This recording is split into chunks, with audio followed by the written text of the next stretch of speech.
But basically, overview of Bulkamid is basically, Bulkamid's kind of like lip injections for the urethra. So basically, instead of using something like a sling to give a woman relief from stress urinary incontinence, so laughing, coughing, sneezing, exercise, running, jumping, that kind of stuff, basically we bulk the urethra. So the two main physicians that are going to be doing this up here are Dr. Ballard and Dr. Morgan.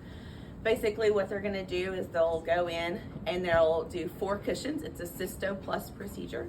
They're just going to inject this hair gel-like substance. Basically it's water, 97.5% water and 2.5% polyacrylamide, which is basically the same stuff that's made out of lip injections.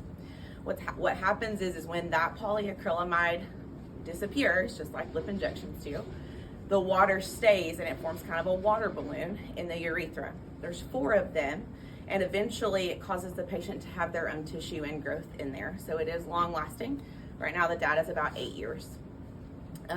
Basically when the woman goes to exert energy or any kind of pressure in the abdomen, so when she goes to cough or sneeze, those 4 cushions come together to hold back the urine. The cool thing about Bulkamid is there's no restrictions. So basically when they leave the hospital that day, unless they have some other combo procedure like a hysterectomy or an A&P repair or something like that they have restrictions with, they go home with no restrictions except for anesthesia. So they can go back to exercise, intercourse, anything the next day, which is pretty cool. Right?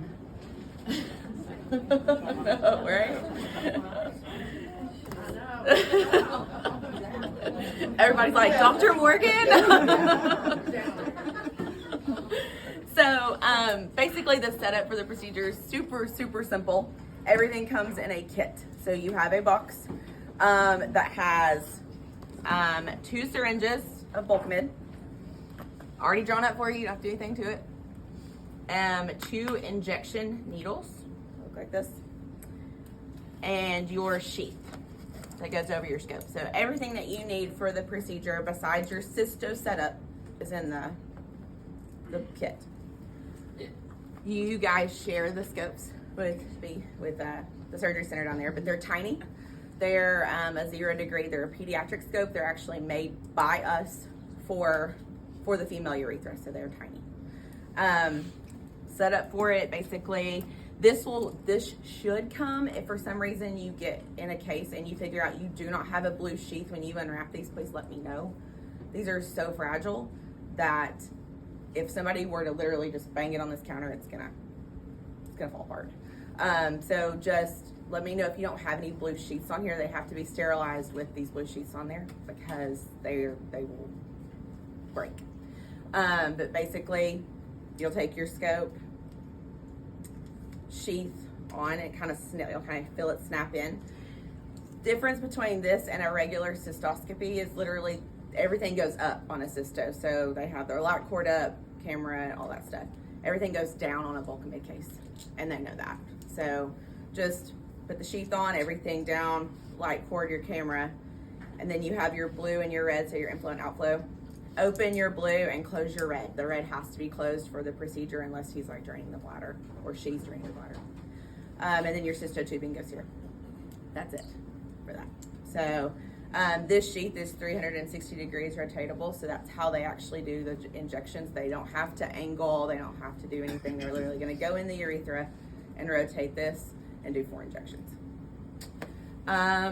The actual injection part, so there's a little kind of knob twist top on these. You're just gonna twist these off, put the needle on, and you're gonna wanna do it finger tight plus some. This is like a hair gel substance, so if they go to inject, that needle's gonna pop off if it's not tight enough. And then you're gonna lose about $1,000. So just be careful. Yeah. So just make sure finger tight. You can go ahead and prime it to where it's coming out of the top. That will also let you know that it's on pretty tight because you're going to be able to. But that's it. That's all they'll ask for. Easy. Any questions for Ms. Whitney? It's just 1 syringe. 2. So in your kit you have 2 syringes and 2 needles. So our recommendation is because some doctors, they're so used to using like macroplastic, which is another bulking agent, or Quabtite is another one. They have to purchase those by syringes, and some will go in and try to like save money by only doing one syringe. The recommendation is 2, and so we put 2 in the kit. They have to use 2 because 2 are billed per patient. There's a, I know the cases I've been in with a few of you, I've made sure that you have everything you need. On the pill packs that come with these, like that these come in, there's 2 implant stickers. These are considered an implant. They have the serial number, the expiration, everything on there. So you only need 1 pill pack sticker. Just make sure that it's the 2 mLs. What else? How many lenses do we have between the two? Should have 3. 3 total? They are under, so I know some of them have expired warranty wise, but we, any new scopes that come through, we always 1-year warranty on them, and we replace them at full cost. It doesn't matter who drops them, if somebody angles and breaks it doesn't matter if they snap in half, we replace them. So you said they could return back to full activity after the procedure. Next day. Any bleeding issues with these? They may see, and I know I brought you guys in here and pack you guys should have some tear off sheets if you want to use them, but they may have some spotting or like a little bit of spotting in their urine for the first 24 hours. After that, they shouldn't have much of anything, but it's very rare that they do. The only contraindication for Bulkamid is an active UTI. Basically, they need to have pretty decent symptoms. It doesn't, BMI doesn't matter, smoker doesn't matter, but active UTI with really bad symptoms. That's okay. That's okay.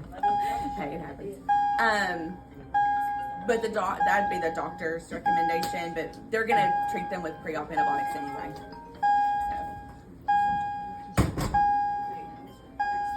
In PACU, the worst thing that could possibly happen that you're gonna see would Code be red, 5 north at room 550. Code red, 5 north at room 550. We have a fire drill at 7 o'clock in the morning. Lovely. Room 550. But the worst thing you're gonna see in PACU is acute retention. Literally, as long as they need to pee before they go home. Bottom line, they need to pee. If they can't, let Dr. Morgan or Dr. Ballard know. But basically, the one thing that you would do would take a 10 to 12 French red rubber, run it in and out. Don't drain the bladder. Let them get up and go pee. Those cushions that he or she has formed are moldable for the first 4 to 6 weeks. So if you form that hole around that 10 to 12 French catheter, they'll be able to urinate. That's it. Anything else? Any other questions or anything that you guys can think of? It's pretty easy. Thank Does our you, Whitney. insurance cover it? Does. Insurance company? Insurance does cover it. Dr. Lavelle, she does them too, but she does them mostly down there Yeah. because they're so quick.